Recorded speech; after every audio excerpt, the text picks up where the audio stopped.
piraayitiin asitti kaandilii kanaa fi kaandilii sadaffaa kana jidduutti bakka banaa uumamte kanaan fair value gap jechuu ni dandeenya. Fair value gap jechuun kaandiloota sadii keessatti garaagarummaa kaandilii sadii keessatti kan uumamu ta'ee kaandiliin inni gidduu jiru wiikilee kaandiloota tokkoffaatii fi wiikii kaandilii sadaffaa gidduutti gaappii uumamuutu fair value gap jedhama jechuudha. Fakkeenyaaf asitti kaandiliin tokkoffaatii fi wiikii kaandilii tokkoffaatii fi wiikii kaandilii sadaffaa gidduutti bakki banaan uumamtu tun maal jennaani fair value gap jenna jechuudha. Kanaafuu inni kun maal jennaan egaa bullish fair value gap dha jechuudha. Bullish fair value gap jennaani jechuudha. Asitti immoo wiikii kaandilii loo kaandilii tokkoffaatii fi haay kaandilii sadaffaa gidduutti bakka banaa uumamtu tanaan immoo dhufnee maal jennaani bearish fair value gap jennaa jechuudha. Bearish fair value gap jennaa jechuudha. Kanaaf kan nuti ilaallu siikwensii kaandilii sadiiti kan nuti ilaallu jechuudha. Siikwensii kaandilii sadii ta'ee kaandilii tokkoffaatii fi kaandilii sadaffaa gidduutti gaappiin banaan bakki overlaapping ta'een yoo uumamtu taateef bakka saniin fair value gap jennaa jechuudha. Yoo immoo akkaataan uumamsa isaa gara olii piraayisiin gara gadiitii gara olii osoo deemaa jiru kaandilii tokkoffaatii fi kaandilii sadaffaa gidduutti yooniif kan uumamtu taate bullish fair value gap jenna. Piraayisiin ammoo aggressive move otoo gaduu deemaa jiru kaandilii tokkoffaatii fi kaandilii sadaffaa gidduutti bakki banaa yoo uumamtu taateef bakka banaa uumamtu saniin bearish fair value gap jennee lafa kaa'uu dandeenya jechuudha.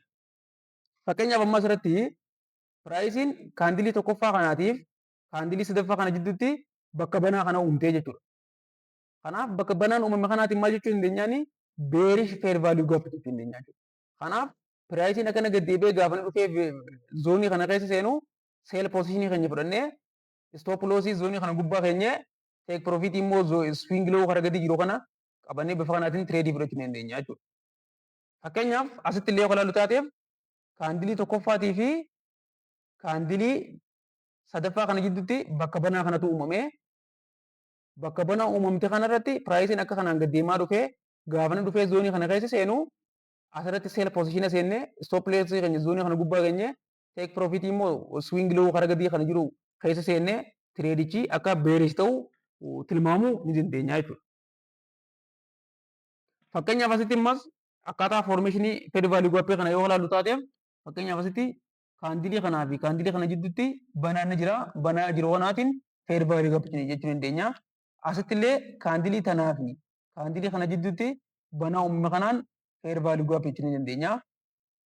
Gara gadii kanatti illee dhuftanii ilaaltan taateef piraayisiin asitti kaandilii kanaa fi kaandilii sadaffaa kana gidduutti bakka banaa uumamte kanaan fair value gap jechuu ni dandeenya.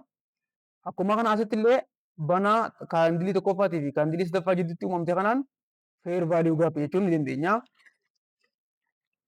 Kanaaf haala kanaatiin piraayisiin gaafa aggressively deemu yoo bakka banaa kan uumee dabru ta'eef bakki banaan uumamtu sun akka saappoortiitti yookaan immoo akka rezistaansiitti nu gargaaruu danda'a jechuudha. Fakkeenyaaf bakka kanatti maali? Piraayisiin asiin ol kutee fair value gap waan nu kenneef gaafa piraayisiin akkana deemaa dhufee zoonii kana keessa seenu baay'ee poozishinii seennee stoop loosii jala kaa'uun teek piroofitii immoo 1 to 3 1 to 4 even hanga bakka kanaatti asitti immoo swing loo haay bakka kana jiru kana taargeet goonee bifa kanaatiin baay'ee poozishina tireed godhuu ni dandeenya jechuudha. Fakkeenyaaf fair value gaappiilee jiran kana immoo vaalidii moo vaalidii miti. Fair value gaappii isa kamtu vaalidiidha isa kamtu vaalidii miti.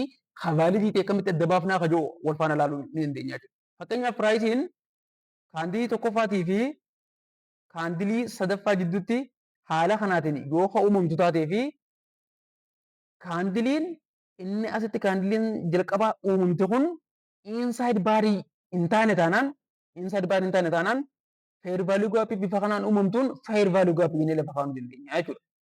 Asitti fakkeenyaaf yoo fudhannu taateef piraayisiin kaandilii tokkoffaatii fi kaandilii sadaffaa gidduutti bakka banaa uumee jira. Garuu kaandiliin tokkoffaan uumamte tun inside baariidha jechuudha. Inside baar akka jennu yoo kaandiliin asitti uumamte kun loohuu fi haayii kaandilii isa fuuldura jiru bireek hin goone taanaan kaandilii saniitiin inside kaandil jenna jechuudha. Fakkeenyaaf amma kaandiliin giriiniin bakka kanatti uumamte tun kaandilii asitti diimtuu tana loowusiitis hin fudhanne haayisiitis hin fudhanne jechuudha. Yeroo akkasii kana jooniif feer vaaluu gaappuu kaandilii sadaffaatii fi kaandilii tokkoffaa kana jidduutti ni fudhanna yoo jennu taate feer vaaluu gaappuun asitti argamtu kun invaalidiidha jechuudha. Maaliif jennaan kaandiliin takkaffaan feer vaaluu gaappuu uumte sun kaandilii isii fuuldura jirtu saniitiin wal bira qabnee yogguu ilaallu inside bar jedhamtee waan jirtuuf kaandiliin inside bar irratti uumamtuun feer vaaluu gaappii sirrii nuuf hin uumu jechuudha. Asitti immoo fudhannee yoo ilaallu taateef piraayisii maal godhee kaandilii tokkoffaatii fi kaandilii sadaffaa gidduutti gaappii uumee jira. Kaandilii tokkoffaan uumamte kun garuu maal taate kaandilii isii fuuldura jirtu kana haayis loowus waan cabsaniif inside baariidha jechuudha. Inside bar kaandilii waan turteef kaandilicha dhiifnee kaandilii isii dura jirtu kana haayisii fudhannee akka kaandilii tokkoffaatti fudhannee feer vaaluu gaappii kaandilii maazar baarii taate ta inside baar hin ta'iniitii fi kaandilii sadaffaa gidduutti bakka banaa uumamtee jirtu tanaatiin immoo maal jechuu dandeenya? Vaalid feer vaaluu gaappiidha jennee fudhachuu ni dandeenya. Kanaafuu akkaataan uumama feer vaaluu gaappuu kaandilii sadiin uumamuu ni danda'a. Kaandilii afur illee uumamuu ni danda'a. Isaan kaandilii sadiin uumamu kun yeroo akkam ta'a? Yoo kaandiliin tokkoffaan nuuf kenname inside baarii ta'uu baate siikwensii kaandilii sadiitiin feer vaaluu gaappii vaaluu ta'e argachuu ni dandeenya.